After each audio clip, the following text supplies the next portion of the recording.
খবরের দিকে নজর রাখবো। ব্রিটিশ আমলের পুরনো স্কুল আর সেই স্কুলেরই বেহাল দশা। কমছে পড়ুয়ার সংখ্যাও। এই ছবি হুগলির পুরসুরার হাই স্কুলের।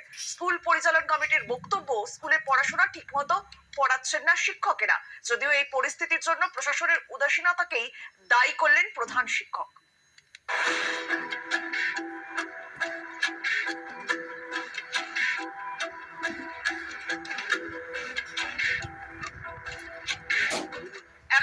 বছরের পুরনো হুগলির পুরসুরার হাই স্কুল। ছাত্রের অভাবে ধুঁকছে এই স্কুল। স্কুলের দেওয়ালে চওড়া হয়েছে ফাটল, ছাদের চাঙড় ভেঙে পড়ছে অধিকাংশ জায়গায়। বর্তমানে বিপজ্জনক অবস্থায় চলছে স্কুল। ছাদের অংশ ভেঙে বেরিয়ে এসেছে লোহার রড। যে কোনো সময় মাথায় ভেঙে পড়তে পারে চাঙড়, ঘটতে পারে বড় সড় বিপদ। ছাদের ভাঙা অংশ দিয়ে বৃষ্টির জল চুয়ে পড়ে। স্কুলের এই বেহাল দশা দীর্ঘদিনের। এ তো গেল স্কুলের স্বাস্থ্যের কথা। স্কুলের পড়াশোনা নিয়ে উঠছে অভিযোগ। স্কুলের পরিচালন কমিটির সভাপতির বক্তব্য, মন দিয়ে শিক্ষকেরা পড়াশোনা করাচ্ছেন না, ছাত্র শিক্ষকদের সমন্বয়ের অভাব। এই আমি এক বছর হলো দায়িত্ব পেয়েছি। বিগত 10 বছর ধরে এমসি কমিটি তারা ঠিক মতো গঠনগত প্রক্রিয়ার মধ্যে স্কুলটা নিয়ে যেতে পারে। শিক্ষকদের মধ্যে হীনমন্যতার অভাব ছিল। ক্লাসে এসে ক্লাসগুলো ঠিক মতো হতো না এবং ছাত্রছাত্রীদের মনে একটা নেগেটিভ বার্তা পৌঁছে গিয়েছিল যে পরশু স্কুল মানে সেই স্কুলকে ঠিকভাবে পড়াশোনা হয় না। কিন্তু বর্তমানে আমি আসার পর ছাত্রদের মধ্যে একটা পজিটিভ দিক নিয়ে আসার চেষ্টা করেছি, যাতে স্কুলটা সামনের দিকে এগিয়ে যায় এবং পরবর্তী প্রজন্ম যাতে বলে যে এই শতাব্দী প্রাচীন স্কুল আস্তে আস্তে আগের ঐতিহ্যে ফিরে আসছে। স্কুলের শ্রেণীকক্ষের সংখ্যা 21টি, মোটে 7টি ঘর ব্যবহারযোগ্য।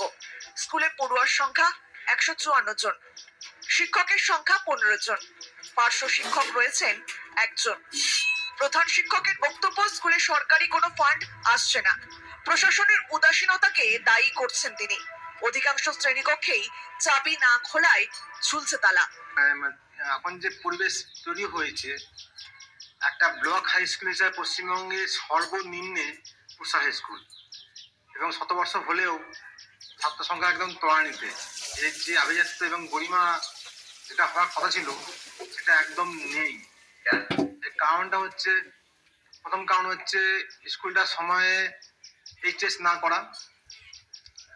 1962 সালে স্কুলটি বোর্ডের অনুমোদন পায়। তখন ছিল 18টি ইউনিট এবং টিচার ছিলেন 26 জন, আর একজন ছিলেন এইচএম, 4 জন ছিলেন নন টিচিং।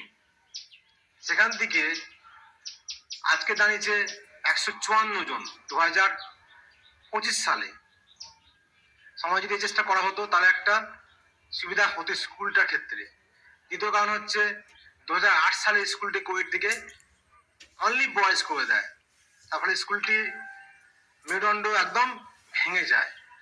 এই স্কুলটা ছিল পুরসুরা ব্লক হাই স্কুল, কিন্তু তখন এটা মাধ্যমিক স্কুল ছিল।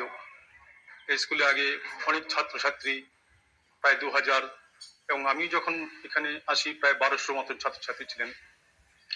তারপর আস্তে আস্তে স্কুলের ছাত্র সংখ্যা কমতে শুরু করলো।